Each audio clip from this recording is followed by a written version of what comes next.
its existence and to the men whose lives it destroyed. Today, we provide the Commission with an overview of the U.S. legal obligations to provide remedies and reparations.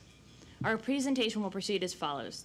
The Commission will next hear from Stephen Watt of the ACLU, who will address lack of accountability, remedies, and reparations. Following this, Professor Juan Mendez, the UN Special Rapporteur on Torture, will address the right to redress with an emphasis on the full range of obligations. Next, Mohammed Al-Shariah bin Saud will provide testimony by audio recording on his experience while detained and tortured within the CIA program.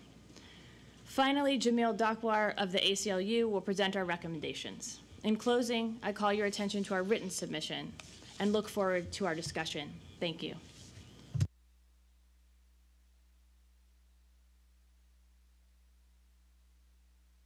My apologies.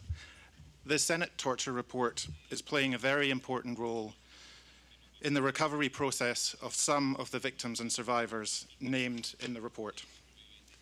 However, transparency is not accountability, and without accountability, victims and survivors are struggling to heal and simply to get back on their feet again.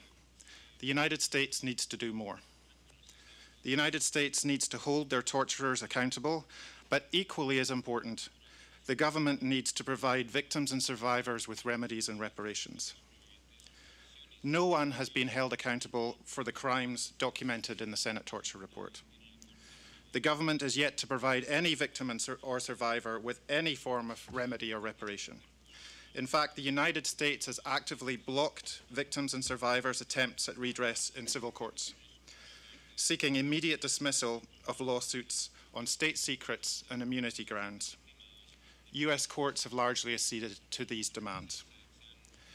The accountability sought by survivors of the program that the ACLU has represented over the years is very modest, well within the capacity of the United States to provide. They seek acknowledgement of wrongdoing, they seek apologies, and they seek compensation for their rehabilitation. All of them have been physically and psychologically damaged, and they need compensation to get them and their families back on their feet again. And without this, they will continue to struggle. The accountability sought by others is even more modest. The family of Gul Rahman, who the ACLU represents, a man tortured to death in CIA custody in 2002, merely seek the return of his body. They've been waiting over 13 years. Providing similar remedies and reparations to all of the men identified in the Senate Torture Report would be a relatively easy first step towards accountability.